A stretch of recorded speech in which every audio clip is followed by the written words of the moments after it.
Hello and welcome to the Life at the Outpost podcast. This will be the All Cowboys, Everything Cowboys podcast for us this season. We don't really have much of a run sheet or an idea just yet. We're gonna figure it out, but we'll sort that out in the first coming rounds, I imagine. Just a little bit of Cowboys dribble here and there, or just somewhere where we can self-contain our unbiased, unwaveringly biased toward the Cowboys. Cowboys dribble.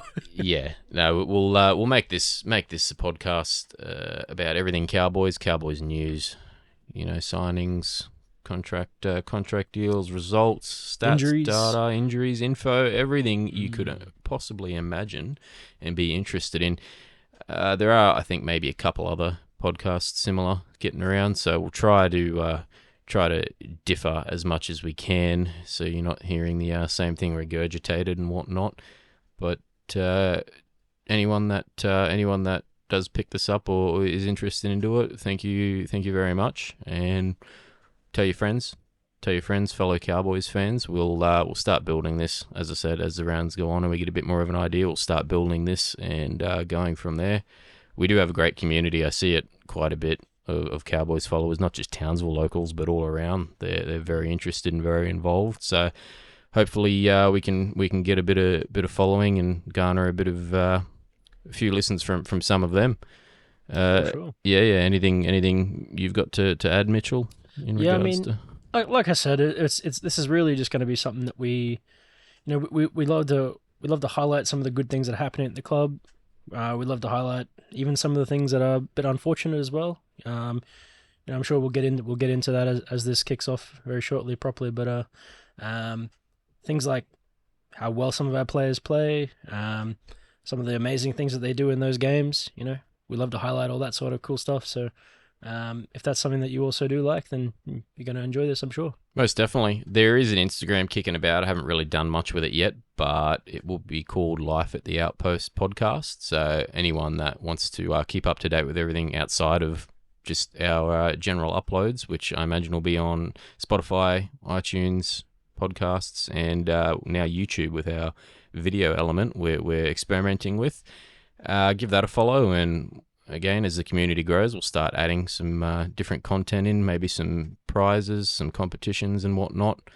Hopefully we can grow a decent amount this year and get a bit happening. I think with all the introductions and whatnot out of the way, I think we'll get straight into a quick little rundown of our season so far, how it's going to look. We haven't really had too many dramatic changes, other than obviously the main one being Luciano going to the Dragons, sort of a shock loss, but probably something more beneficial for us in the long run, right? Salary definitely more beneficial. Yeah, salary cap wise, and we've just seen today or yesterday even maybe he's been hit with a breach notice. Who knows how long he'll be out for again? So just fortunate that we're not paying his contract while he's sitting on the sidelines again. Bullet dodged. Yeah, yep. Which does, give us a lot more salary cap space to offer Lukey a solid contract and lock him down for a bit longer, because another absolute gun player. He's proven himself time and time over the last couple seasons. It's just he hasn't had the best run with injury, unfortunately. So finally his time to get a decent contract, I think, as well as hopefully Kulikefu Finafuiaki, if he wants to stay. I hope he does. So hopefully they can throw a bit of money at him there, which is good. The trials. What were your opinion on the trials? We showed a lot of promise in the trials, which is awesome. My big sad part is obviously losing Hesse. That's, and I don't want to kick off the potty with a bit of a sad one, but yeah, it is very, very unfortunate. He's had quite a lot of drama with injury. Over the last even 3-4 years. Yep. And to kick off a season with a season-ending injury. Season-ending injury. Round one even. Man. Yeah. He's someone that's found his form and found his spot, I think, the last 2 seasons or so, maybe. He's finally sort of found that form again that he had in his early career. That little slump, I do remember that little slump we sort of had after 2020? Yeah, maybe even a little bit before then. He was just sort of bouncing around positions and whatnot, and didn't really have a solid run for a little bit. But yeah. So thoughts go out to Hess. Obviously, it'll be a season of rehab and whatnot. Watching from the sidelines gives a couple other players a little bit of opportunity and whatnot as well, which is possibly the silver lining. But hopefully he recovers nice and fast, and he's all good and ready to roll for the 2025 season next year, right? Yeah, and obviously there's going to be a little bit of a duel, if you will, between probably Felty and Valame. Yep. See who really gets to lock down that spot. Yep. Looking forward to seeing who comes out on top in that. Really, I mean, either way, I'm probably going to be happy with either of them. But both in their own right. Both in their own right, yeah. In the trials, back to the trials, both showed promise. I mean, we know how good Felt is and how good of a finisher he is, and that Raiders trial, he just showed that. Put up a hat trick, so and nearly had four tries in that same corner. Close. So, and then Valame, I believe, was the Broncos trial. I mean, even though we got beaten, like probably one of the best on field in my opinion.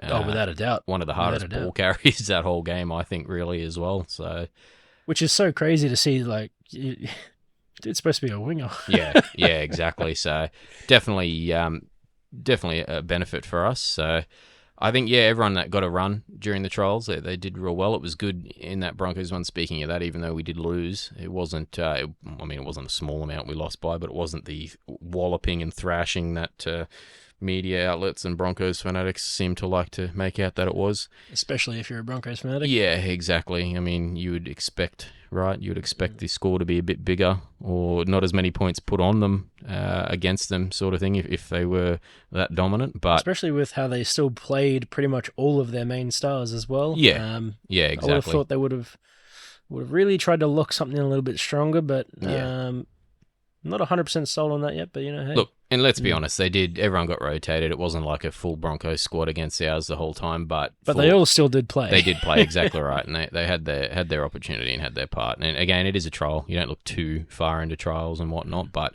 good hit out from both sides. There were good hit outs that game nonetheless. But I think it just showed a lot of promise. Some of our players. The Raiders game, another one being Thomas McKaylee. He really made a name for himself and rewarded as he should have been by being elevated to the top 30, into the top 30 for this season. So again, with Hess out and pending no more injuries, touch wood, hopefully there aren't any more.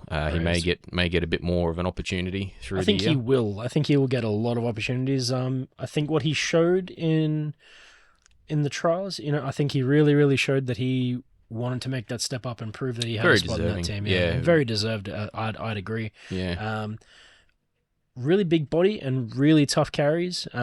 Really just has a desire to get to the line, man. Like, he did show that. He's a hungry man. He's a hungry boy. His first NRL trial, I think, maybe as well in the trial. I mean, obviously playing, I think he's played 50. Can't call it technically, though. 50 up to maybe 60 games, I think. 60-something. I know that it's either 67 or 69. With the Tigers, and then he's obviously played over in the Super League as well. So, great addition to the squad, I think. Another one being Chester. Chester getting another run too. Was How good to exciting see. Is this? Yeah, exactly. Man. Seeing him back on the field and again just running like a bat out of hell, like insane. So it's good to see him back from his injury. Looks like he's fit and ready to go.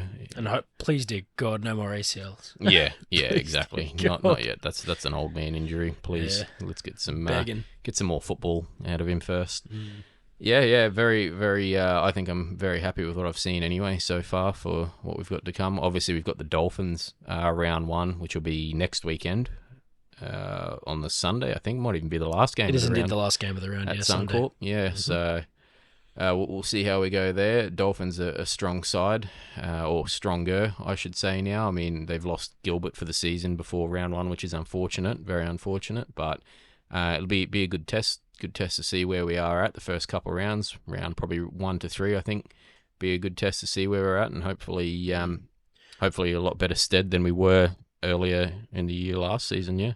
especially now that they've got players like Farnworth on their side and Flegler. Yeah, 100%, man. They finally, last year was almost, obviously it was the inaugural season, and they very clearly, they blew everyone out of the water with expectations-wise anyway, with how they went coming out of the gate. I mean, didn't finish amazingly, but I think they beat everyone's expectations initially right off the bat anyway. Yeah, and definitely. This year, it's not so much just a team full of roustabouts like, a ragtag motley crew. They've got their senior players that are there for leadership and guidance. Now they've locked in some key players in key positions. So I'd say, yeah, the locking down of the key positions side of things, they've definitely done. So yeah, they're going to be a bit of a threat at the start, especially because they seem to be a bit of a... They're going to be hungry anyway. Yeah, I think they're going to be a bit more of like a start of the season sort of real hungry team. So yeah, see if they get their stride. But that being said, though, we've also got our players that are returning who've had solid form. We're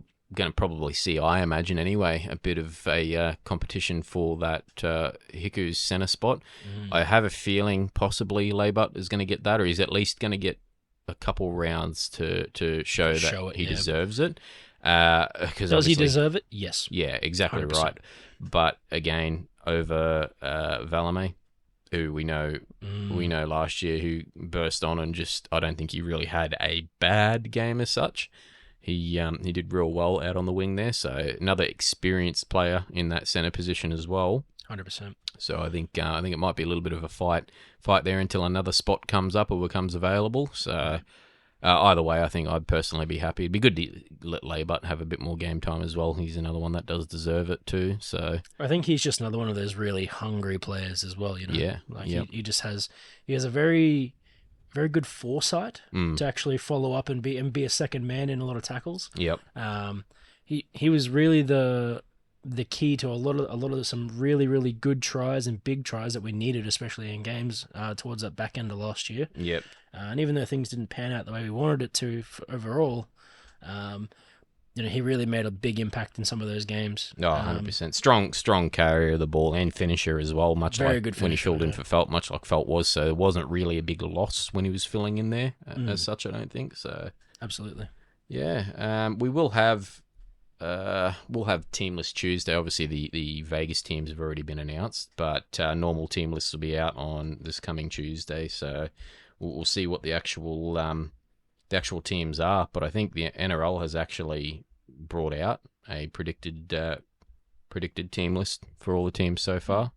Otherwise, I'm thinking I don't think we're going to change too much from how we were last season. Obviously, other than given Hess's injury and Hiku leaving, those spots changing. But NRL is predicting for us we're going to line up with Drinkwater at fullback. I don't think there's no argument there. No argument there. It's obviously going to happen. Felt retaining his wing spot for now anyway, with Leibert on the inside of him with that centre position. So like I said, I think Leibert, personally, I think is probably going to get a go for a little bit, and then even maybe he may get swapped out with Valame just to see for comparison's sake. If we're doing well, possibly not. But I think they're probably on the money there with that. Valentine Holmes, keeping his centre spot, obviously. I don't think there's any question about that. Talagi on the other wing with Tommy Dearden and Chad Townsend in the halves. Tamalolo they've got there at number 8, which will be interesting. It'll be interesting to see how he's used this season again, whether he's brought on, intermittently throughout the game or managed quite a bit. Yeah, because we do know, as was announced recently, it's now going to be Cotter and Dearden as dual co-captains as opposed to Townsend and Tamalolo. So, which I think is an important thing for not only Jason but also the Cowboys going forward. Yeah, the future, exactly right. Just future-proofing, I think. I mean, Tamalolo no doubt's going to be a leader there in the forward pack and throughout the team for the rest of his time with the club, which I hope is. Let's be honest. You're not gonna say no to Big Jason. No, exactly right. Yeah, so he'll always have a foothold there. I hope he's going to play with us until he does retire, stops playing football. But 100%. They've got him at number 8. Robson as hooker, obviously. McLean in the number 10, the other forward, and then our edge forwards, Hylam Lukey and Nanai, which I think. Obviously, that's how it's going to go. I don't think there was going to be any question about that after Luciano left. Yeah, for sure. Ruben Cotter there in at lock, so that'll be interesting. I think that's probably the only thing that may change, whether they do have Tamalolo maybe at lock and Cotter at number 8. I'm not can too see sure that yet. too, yeah. That's another possibility. With Granville, number 14 jersey on the bench. Granville, we all love Granville. You got to love Granville. I think this is possibly going to be his last season, though, if it hasn't already been announced. Pretty sure, they were alluding to it by the Cowboys social media team posting a little bit about, Granville planning for his life after football. So I can't see him really playing on after this season. I do hope he stays involved in the club, some sort of pathways role. Yeah, just like an ambassador or something like that for sure. Yeah, something, because again, stalwart player, very knowledgeable player and that. I mean, look at the Wintersteins, they're all still around. So Yeah, exactly 100%. Right. With Sam McIntyre in the 15, I think he's probably gotten a shot there as well. He did well last year when he did play. Came in, I think, maybe midway through the season, possibly too. So when he did come in, he sort of filled in all right. With Neem, number 16, which again, I think he's another one who's locked down that position. I don't think there's any question about that. We didn't touch on him regarding trials, but he was another one who really did sort of step up. I feel like he stepped up another little step as opposed to what we saw last season. Yeah. And I think he played well last season, but I think he wants it real bad. He wants it bad. So yeah. Yep. I mean, showed great promise in those trials. He chased, I think, Townsend put a kick up on the line. He chased that, and it was reminiscent of kick out almost. The leap up to get it, and backer, I think he caught it and sort of offloaded it before he hit the ground fully, which may have even led to a try potentially, I think, or nearly anyway. It was close. Yeah. Very close. And with, Actually, no, it was a try because that was when he landed and popped it out. He let go of it before ball carrying arm touched the ground. Exactly. He did well. It was quite athletic to see from such a big man. With Thomas McKaylee, number 17, NRL's predicting now. Yeah, I mean, outside of, I guess, Tanoa Brown's the one to drop out there, right? Like, there's not really anyone else you'd say deserves it or should walk into that spot sort of thing. So it will be interesting to see now with that injury whether that is the case. But because Valamay is still injured, isn't he? I don't know. Did he pick up an injury during the trials? In the first trial, I think he did. Yeah. Okay, rightio. Possibly. Yeah. Yep. I'm trying to think. That the Broncos one. That's the one. I mean, I know he didn't play in that second one. I wasn't sure whether it was due to being rested or. That's right. Yeah. He might have picked something up, yeah. We'll look into it a bit further. Again, this is just our intro episode, just to get a bit of an idea of what's going on there. Yeah, no, maybe a strain or something, or just a concern, but it might just be like a little niggle or something. Yeah, I think it's like we talked about it. I think it's just going to be one of them things where he's going to have to fight it out, possibly for that spot. I think it's just, mind you, he's. I don't really think he's the one to fight for it. That's the thing. Yeah, I think it'll be Labour. I think it's going to have to prove himself. It might just be like having Labour get his early games in, sort of thing. Yeah. Yeah, exactly. Which again, I'm not opposed to. I think if he can lock that down and make it his own, then he deserves it, man. 100%. Definitely does. That's probably it. I think initially for big news, we'll like I said, we'll try and have a bit more structure to it and get a bit of an idea of what we're talking about. But anyone that does catch this, does listen to this or watch this on YouTube, follow us on Instagram, Life at the Outpost or Life at the Outpost podcast. Search either of those and you'll find us. We'll endeavour to get a bit more content or a bit more stuff coming and make it, like I said, something a bit more interesting to listen to, a bit more informative. Maybe, yeah. Yeah, something a bit more informative, and may even look to have some guests or something of the likes on there once we get ourselves sorted. So. Go Cowboys, round 1, Dolphins. I think we got it in the bag. I'm not going to tip against them anyway, but I think we'll be right. We've got it in the bag. I think this one should be a pretty handy one. I think. Yeah. I think we'll be right on the Dolphins. Down at Suncorp, unfortunately, which sucks, but not too far to travel, which is not a long travel. We're still in the Queensland, the great place. Yep. I think we'll be right. Beneficial to us, but I think we do. I'll say Cowboys by 14 points. I'll say we'll win by. I've got Cows by 12. Good stuff. Radio. Well, thanks for tuning in to Life at the Outpost, our intro episode. We'll see you next time.